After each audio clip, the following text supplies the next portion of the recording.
let's take a look at this new piece of video and ask ourselves if there's anything that we see or hear from this new angle that changes our opinion about whether or not the man was in fact interfering and warranted being contacted and subsequently arrested, and also, was the officer's shooting of the dog reasonable under the circumstances?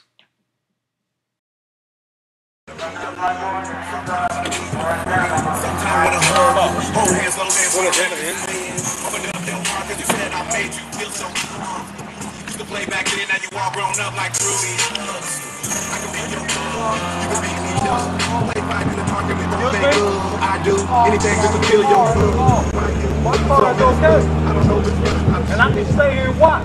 Be a good girl now, turn around. I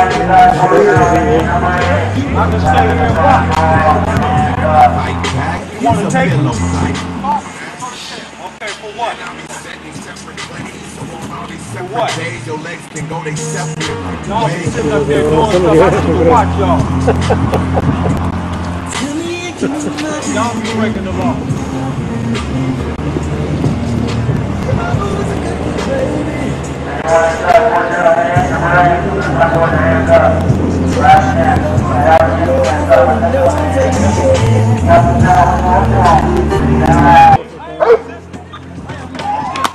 Hey, wait! Hey, get in the car, man, get in the car! Do not shoot my dog! Don't shoot my dog, man!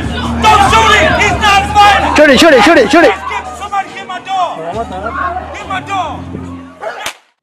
In my opinion, the individual was in fact interfering, and the officer's contact with him and arrest were both legal and just.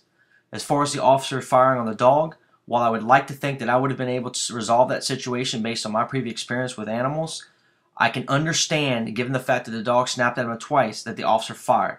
I also believe, by looking at the video, that perhaps the shot was accidental or unintended, based on the sympathetic response when an officer withdrew his hand as a dog snapped at it the second time.